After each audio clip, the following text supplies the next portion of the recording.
एक आदमी जो साल 1950 से 2006 में आता है और 2006 के माहौल को देखकर, 2006 की टेक्नोलॉजी को देखकर और 2006 के लोगों से मिलकर हैरान हो जाता है। जी हाँ, यूक्रेन के इस 2006 की घटना ने लोगों को हिलाकर रख दिया था। इस कहानी में हम जानेंगे कैसे सर्गे पोनोमरेंको 1950 से टाइम ट्रेवल कर 2006 में पहुंच जाता है और यहाँ आने के बाद उसके साथ क्या क्या होता है। इस चैनल पर मैं आपके लिए लाता हूँ थ्रिलर और सस्पेंस से भरपूर दुनिया की अनोखी सच्ची घटनाओं की कहानियाँ, जिसमें रोमांचक जानकारियों के अलावा क्राइम, एस्पियनाज, हाइस्ट स्टोरीज और हिस्ट्री की अद्भुत बातें आपको सीखने को मिलती हैं। अगर कहानियाँ अच्छी लगे तो प्लीज़ चैनल को सब्सक्राइब करके मुझे सपोर्ट करें। अप्रैल 2006 में यूक्रेन में एक अजीब घटना घटी।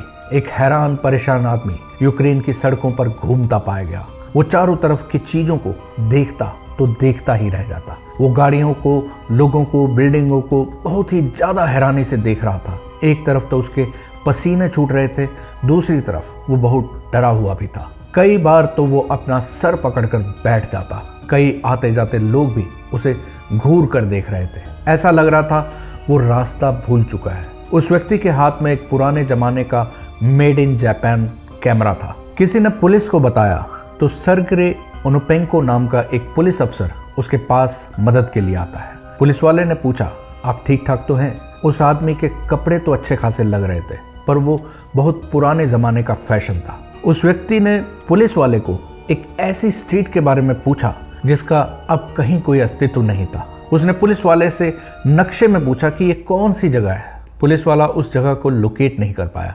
फिर उसने पुलिस वाले को पूछा, आज क्या तारीख है? पुलिस वाले ने कहा 23 अप्रैल 2006। तभी उस अजनबी के मुंह से निकला, इम्पॉसिबल। पुलिस वाले को उस पर कुछ शक हुआ तो उसने उसकी आईडी मांगी। जैसे ही उसने अपनी आईडी दिखाई तो पुलिस वाले को अपनी आंखों पर विश्वास नहीं हुआ। उसकी आईडी थी 1950 की और उसको उस समय के यूएसएसआर यानी सोवियत रिपब्लिक ने जारी किया था। उस आईडी पर उसका नाम सर्गे पोनोमरेंको लिखा हुआ था, जिसका बर्थ प्लेस यूक्रेन की सिटी कीव था और बर्थ का साल था 1931। लेकिन सर्गे केवल 20-21 का ही लग रहा था। पुलिस वाले को वो थोड़ा मेंटली अपसेट लगा तो वो उसको कीव के एक साइकेट्रिक हॉस्पिटल में ले गए। पुलिस ने साइकेट्रिस्ट डॉक्टर कट्रिकॉव से मुलाकात की और उनसे इस अजीब गुत्थी को सुलझाने के लिए कहा। सर्गे डॉक्टर कट्रिकॉव के ऑफिस में इधर उधर बड़े ध्यान से ऑब्जर्व कर रहा था। सर्गे ने दीवार घड़ी को रुका हुआ पाया तो उसने डॉक्टर से टाइम पूछा। डॉक्टर कट्रिकॉव की स्विस वॉच भी रुकी हुई थी। हालांकि 2006 की अगर इस वीडियो फुटेज को हम थोड़ा पीछे ले जाते हैं और जब सर्गे इस कमरे में दाखिल हो रहा था तो इस दीवार घड़ी में 12:31 हो रखे थे। ये दोनों घड़ियां एक साथ कैसे रुक गई? डॉक्टर कट्रिकॉव सर्गे से पूछते हैं कि याद करके बताओ कि वो 2006 में आखिर आया कैसे? तब सर्गे बताता है कि ये एक छुट्टी का दिन था तो उसने अपना कैमरा उठाया और सोचा क्यों ना आसपास घूम कर आए। जब वो इधर उधर घूम रहा था तो उसका कहना है कि मैंने आकाश में एक विशालकाय बेल जैसी अजीब सी चीज को उड़ते हुए देखा। सर्गे कहता है, मैंने इतनी अजीब चीज आकाश में पहले कभी नहीं देखी थी, तो मैंने उस चीज का एक फोटो भी लिया। सर्गे ने डॉक्टर कट्रिकॉव को बोला वो चाहे तो उसके कैमरे की फिल्म की जांच कर ले। डॉक्टर कट्रिकॉव ने एक प्रोफेशनल फोटोग्राफर वाडिम पोजनर को बुलवाया। वाडिम पोजनर सर्गे के कैमरे की फिल्म की जांच करता है तो वो हक्का बक्का रह जाता है। वाडिम कहता है कि इस तरह की फिल्म की मैन्युफैक्चरिंग तो 1970 के बाद से ही बंद हो गई थी और दूसरी बात, ऐसे फिल्म 2-3 साल के बाद खराब हो जाती है। जबकि इस फिल्म को देखकर तो ऐसा लग रहा है कि जैसे ये बिल्कुल ब्रांड न्यू हो, जबकि ये फिल्म 40 साल पुरानी है। सर्गे का कैमरा भी अभी भी बिल्कुल नए जैसा लग रहा था, जबकि ऐसे कैमरों को तो कुछ लोग एंटीक समझकर शौकिया तौर पर अपने पास रखते हैं। जैसा कि सर्गे ने कहा था, उसकी फोटो में सच में ही एक विशालकाय बेल जैसी चीज उड़ रही थी जो कि यूएफओ जैसी लगती थी। सर्गे ने कहा, अब तो मेरी बात का विश्वास हो गया।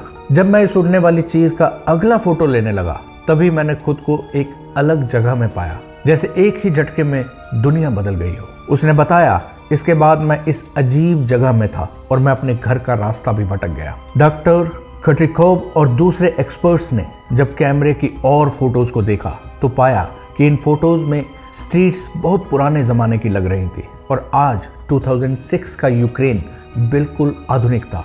इस तरह की फिल्म ज़्यादा से ज़्यादा 2-3 साल तक ही चल पाती थी। अगर इस फिल्म को लंबे समय के लिए चलाना हो तो इसे एयर टाइट कंटेनर में रखकर फ्रोजन करके ड्राई एंड कूल जगह पर रखकर ही चलाया जा सकता था। लेकिन सर्गे की 1958 की ये फिल्म की फोटोज बिल्कुल सही सलामत थी और नई थी। इस कैमरे में खींची गई जब और तस्वीरों को देखा गया तो इसमें एक यंग कपल की फोटोज भी दिखाई दी। इस कपल में एक तो खुद सर्गे ही था और दूसरी उसकी गर्लफ्रेंड वैलेंटीना कुलिक थी। इन फोटोज में सर्गे ने ठीक वही कपड़े पहने हुए थे जो उसने 2006 में पहने हुए थे। डॉक्टर कट्रिकोव का मानना था कि ये जो तस्वीरें हैं ये बिल्कुल ऑथेंटिक है और जो उड़ने वाली चीज है वो डेफिनेटली कोई यूएफओ है।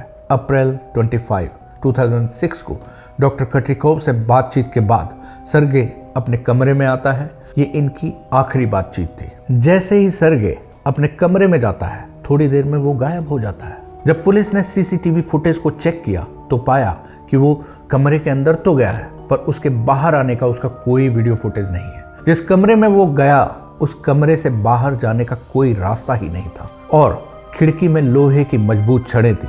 न तो उन्हें तोड़ा गया, फिर सर्गे कहाँ गायब हो गया था। लोगों ने आखिर यही मान लिया कि सर्गे जिस ईयर से आया था वो उसी साल में वापस चला गया। जो लड़की सर्गे के साथ फोटो में दिखाई दे रही थी, अगर वो आज भी जिंदा होगी तो इस स्ट्रेंज स्टोरी की वही एक सच्ची गवाह हो सकती थी। पुलिस ने वैलेंटीना कुलिक नाम की फोटो वाली महिला को तलाशना शुरू किया।